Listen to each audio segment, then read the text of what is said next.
Hello students, genius study point में एक बार फिर आपका स्वागत है। आज हम आपके साथ में केमिस्ट्री की एक नई क्लास के साथ आए हैं और आज की क्लास ऑर्गेनिक केमिस्ट्री से रिलेटेड है।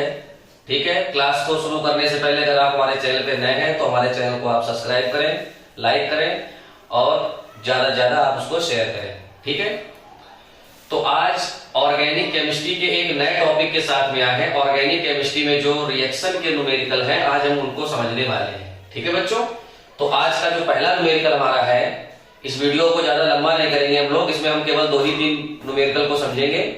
और आज का न्यूमेरिकल जो हमारा पहला न्यूमेरिकल है, एक कार्बनिक यौगिक ए के अपचयन से अणुसूत्र C2H7N वाला अमीन प्राप्त होता है जो क्लोरोफॉर्म तथा कास्टिक पोटाश के साथ गर्म करने पर तीव्र दुर्गंध वाला यौगिक बी बनाता है। ए तथा बी के संरचना सूत्र लिखिए। हमें ए और बी के संरचना सूत्रों को लिखना होगा। सबसे पहले तो हमें यौगिक ए पहचानना होगा। यौगिक ए वो कौन सा है जिसका अगर हम अपचयन करें नवजात हाइड्रोजन से तो C2H7N यानी 2 कार्बन 7 हाइड्रोजन और 1 नाइट्रोजन वाला जो अमीन प्राप्त होगा। तो सबसे मेन काम ऐसे न्यूमेरिकल में यौगिक ए को पहचानना होता है। कार्बनिक यौगिक है तो उसमें कार्बन होगा। ठीक है, न्यूमेरिकल को चलिए अब शुरू करते हैं हम। आप लोग खूब ध्यान से इसको समझिएगा।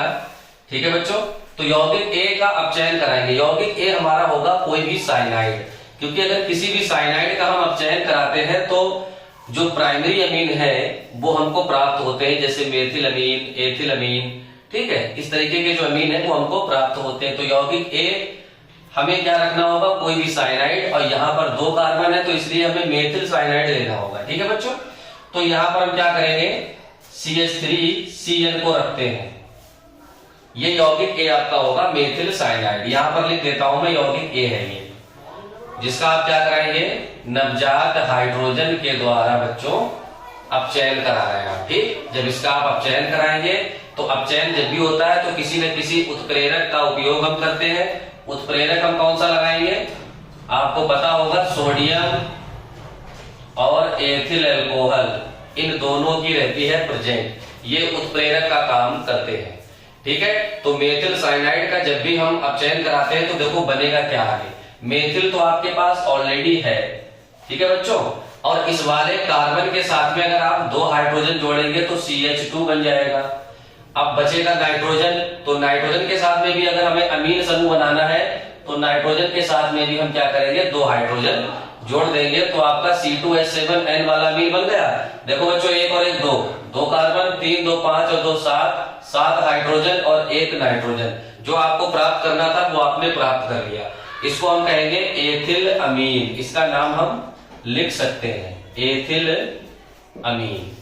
यौगिक ए का अपचयन कराया तो एथिल अमीन बन गया। अब इसकी बैलेंसी पूरी कर लो, कार्बन बराबर है दोनों तरफ, नाइट्रोजन भी बराबर है, हाइड्रोजन और संतुलित कर लो। 3 2 5 और 2 7 है। यहाँ पर आप 3 देख रहे हैं तो यहाँ पर अगर हम 4 से गुणा कर देंगे तो 4 और 3 7 हो जाएंगे, बैलेंसी पूरी हो जाएगी। ठीक है, अब आगे की प्रोसेस क्या है, आगे की प्रोसेस है जो क्लोरोफॉर्म तथा कास्टिक पोटाश के साथ गर्म करने पर अब जो आपको एथिल अमीन मिला है, इस एथिल अमीन की आप रिएक्शन किससे कराएंगे, इस एथिल अमीन की आप रिएक्शन कराएंगे क्लोरोफॉर्म और कास्टिक पोटाश के साथ।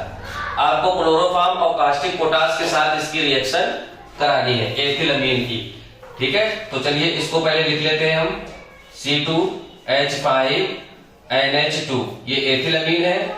इसकी रिएक्शन हम कराएंगे क्लोरोफॉर्म। क्लोरोफॉर्म का सूत्र क्या होता है, क्लोरोफॉर्म का सूत्र होता है CHCl3। ठीक है, कास्टिक पोटाश, कास्टिक पोटाश का होता है बच्चों KOH। ठीक है, अब आपको कुछ देखकर याद आता होगा कि ये रिएक्शन कौन सी है, कि अगर किसी भी प्राइमरी अमीन की क्रिया अगर हम क्लोरोफॉर्म और कास्टिक पोटाश से कराते हैं तो वो रिएक्शन कहलाती है कार्बिल अमीन अभिक्रिया। आप लोगों ने पढ़ी तो जरूर होगी कार्बिल अमीन अभिक्रिया। तो बनेगा क्या, ये भी आगे पढ़ लेते हैं। पोटाश से कराने पर तीव्र दुर्गंध वाला यौगिक बी बनता है। ऐसा यौगिक बनेगा जिसकी गंध कैसी होगी, बहुत ज्यादा तीव्र होगी, यानी विषैली होगी। विषैली तीव्र दुर्गंध उसी की होती है जो जिसका अगर हम सेवन करें, अगर किसी की गंध को अगर हम सूंघ लें तो डायरेक्ट वो दिमाग पर अटैक करती है, माइंड पे हमारे अटैक करती है। तो कोई एक साइनाइड बनेगा, यानी एक गैस बनेगी। तो यहाँ पे कौन सी गैस बनाने के चांस है, C2H5N और इसका कार्बन ले लेंगे हम C, तो बन जाएगा बच्चों C2H5NC। ये बन गया आपका साइनाइड, एथिल आइसोसाइनाइड। ठीक है, अब इसके आगे क्या बनना है, के को जोड़ देंगे Cl के साथ, के पोटेशियम क्लोरीन से रिएक्ट कर लेगा तो ये बनाएगा KCl। ठीक है, अब बचेगा OH, इस OH में ये वाले हाइड्रोजन अगर हम ऐड कर देंगे तो बन जाएगा बच्चों H2O। ये यौगिक आपका बन गया B। आपसे उसने यही तो कहा कि B बनाता है, तो यौगिक B बन गया। ठीक है, अब इसकी भी संयोजकता यानी बैलेंसी पूरी करने हम, तो बैलेंसी पूरी करने का सबसे अच्छा तरीका ये है कि कार्बन और हाइड्रोजन और ऑक्सीजन को छोड़कर जो अन्य एलिमेंट है जैसे क्लोरीन है, ब्रोमीन है, सल्फर है, फास्फोरस है, मैग्नीशियम है, जो इस कैटेगरी के एलिमेंट होते हैं पहले उनकी संख्या को हम संतुलित करते हैं। अगर वो संतुलित हो जाते हैं उसके बाद में हम कार्बन या हाइड्रोजन की संयोजकता को पूरा करते हैं। यहाँ पर आप देख सकते हैं 3 क्लोरीन है, यहाँ पर आप देख सकते हैं 1 क्लोरीन है, तो हमें 3 से गुणा करनी होगी। अब 3 से गुणा कर देंगे लेकिन पोटेशियम 3 हो जाएंगे, यहाँ पर एक ही पोटेशियम है तो 3 से गुणा हमें यहाँ पर भी करनी होगी। अगर हम यहाँ पर भी 3 से गुणा कर देते हैं तो हमारे पास 3 ऑक्सीजन हो जाते हैं। अब आप देख सकते हैं यहाँ पर 1 ऑक्सीजन है तो हमें 3 से गुणा यहाँ पर भी करनी होगी। इस तरीके से हमने समीकरण को संतुलित कर लिया है। अब आपकी दोनों रिएक्शनें कंप्लीट हो गई। अब आपसे कहा गया ए और बी के संरचना सूत्र बताइए, तो हम स्टार्टिंग कर लेते हैं। एक तरफ यौगिक ए, पहले तो यौगिक ए का आप नाम लिख लें। यौगिक ए बराबर आपने क्या प्राप्त करा, मेथिल साइनाइड CH3Cl। ठीक है, इसका क्या नाम होता है, मेथिल साइनाइड। तो यहां पर मैं लिख देता हूं मेथिल साइनाइड। ठीक है, उसके बाद यौगिक आपने बी प्राप्त करा है तो मैं यहां पर लिख देता हूं यौगिक बी बराबर क्या प्राप्त करा आपने, C2H5NC। तो यहां पर लिख देता हूं मैं C2H5NC। अब ये एथिल हो गया। अब इसको साइनाइड नहीं पढ़ेंगे, इसमें नाइट्रोजन पहले है कार्बन बाद में है, तो इसको पढ़ेंगे आइसोसाइनाइड। तो ये हो गया एथिल आइसोसाइनाइड। तो यहां पर इसका नाम लिखना जरूरी है, एथिल आइसोसाइनाइड। ठीक है, जल्दी से आप सब लोग इसको नोट कर लें, इसका स्क्रीनशॉट ले लें। अब इसके बाद हम अगले क्वेश्चन की ओर चलते हैं। अगला न्यूमेरिकल है बच्चों, न्यूमेरिकल नंबर 2। दूसरा न्यूमेरिकल आपके लिए लेकर आए हैं। अब दूसरा न्यूमेरिकल क्या है, उसी से थोड़ा रिलेटेड क्वेश्चन है, आप इसको समझने की कोशिश करिएगा। एक कार्बनिक यौगिक ए कास्टिक सोडा के सांद्र विलयन के साथ गर्म करने पर 2 यौगिक बी तथा सी बनाता है। यौगिक बी का अणु सूत्र C7H8O है। ठीक है, जो ऑक्सीकरण करने पर पुनः यौगिक ए बनाता है। यौगिक सी सोडा लाइम के साथ गर्म करने पर बेंजीन बनाता है। ए, बी और सी के संरचना सूत्र लिखिए। ये न्यूमेरिकल थोड़ा उससे थोड़ा सा लेंथी है लेकिन सेम उसी की तरह है, बिल्कुल प्रोसेस वही है। यौगिक ए अगर हम पहचान लेंगे तो न्यूमेरिकल आसानी से लग जाएगा। ये न्यूमेरिकल कोई कठिन नहीं होते, केवल यौगिक ए आपको पहचानना होगा। लेकिन ये एलिफेटिक नहीं है, ये एरोमेटिक न्यूमेरिकल है। ठीक है, एरोमेटिक सिटी से रिलेटेड है। सबसे पहले यौगिक ए जो कास्टिक सोडा बच्चों क्या होता है, कास्टिक सोडा होता है NaOH।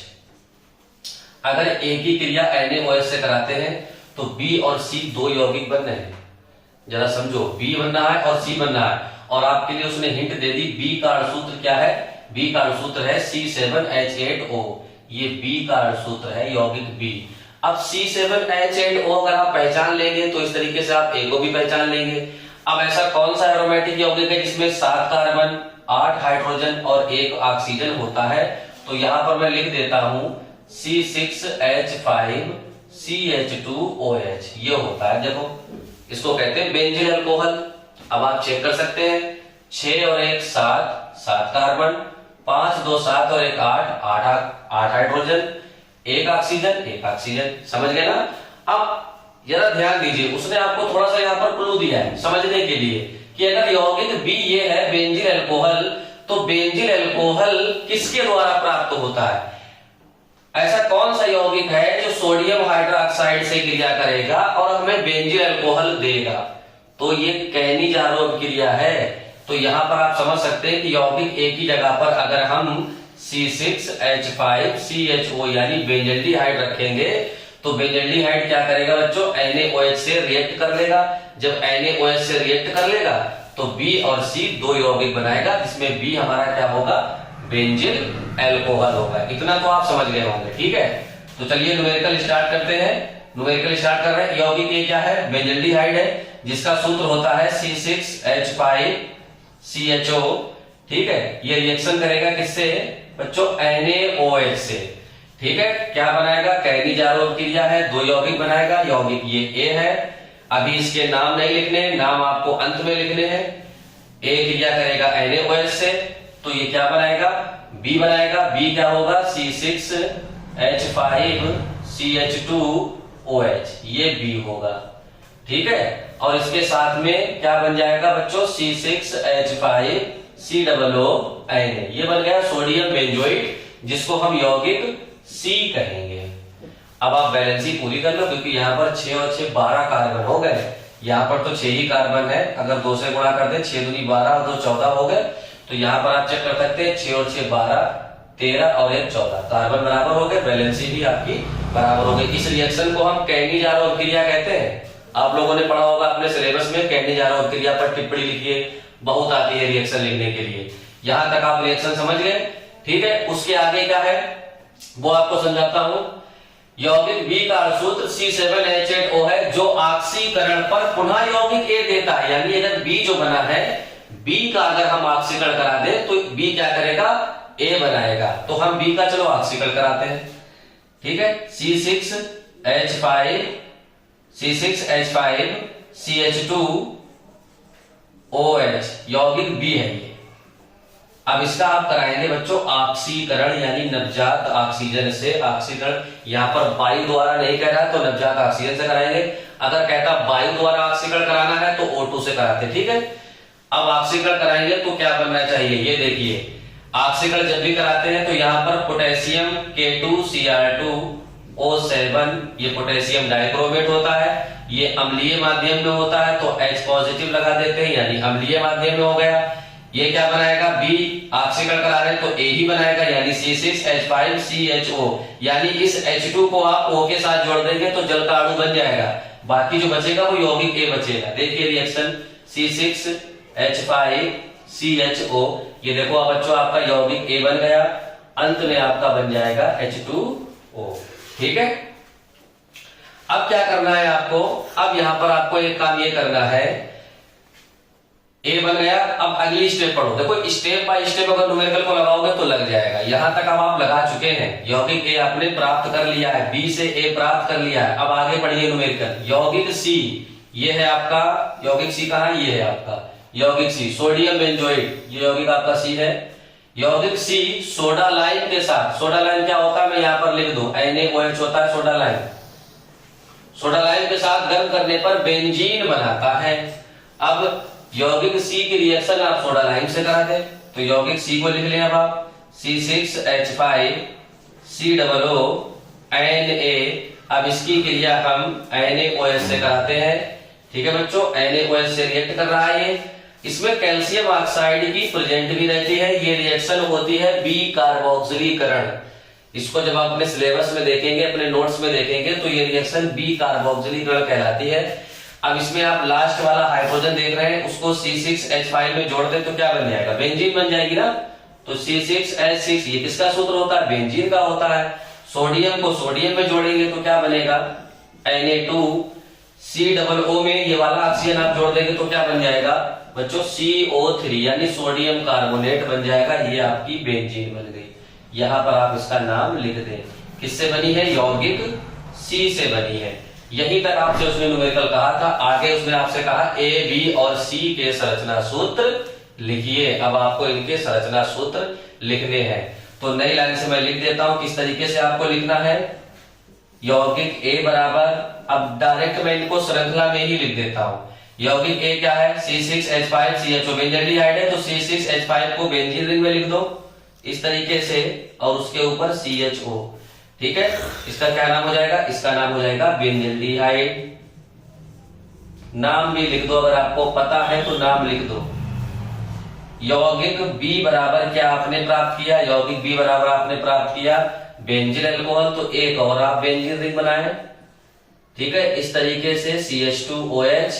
अब इसका क्या नाम, बेंजिल एल्कोहल। ठीक है, इसी प्रकार से आप यौगिक C के बारे में भी लिख दें। यौगिक C क्या है, यौगिक C है C6H5COONA, यानी बेंजीन रिंग बनाए फिर आप, और उसके ऊपर आप क्या जोड़ देंगे, COONA, यानी सोडियम बेंजोइट। यहां पर लिख देता हूं मैं, सोडियम बेंजोइट। ठीक है, अब यहां तक आपको न्यूमेरिकल लगाना है। जब आप इसको यहां तक सॉल्व करेंगे तब जाकर आपका न्यूमेरिकल पूरा लगेगा। ठीक है, इसमें 3 रिएक्शन थी। ए से पहले हमने बी और सी बनाया, फिर बी से हमने ए को प्राप्त किया, फिर सी से हमने बेंजीन बनाई, और उसके बाद फिर हमने ए, बी और सी के अंत में संरचना सूत्र लिख लिए और उनके साथ में नाम भी लिख लिए। ठीक है बच्चों, जल्दी से आप इसका स्क्रीनशॉट ले लें। उम्मीद करता हूं आपको ये भी न्यूमेरिकल खूब अच्छे से समझ में आया होगा।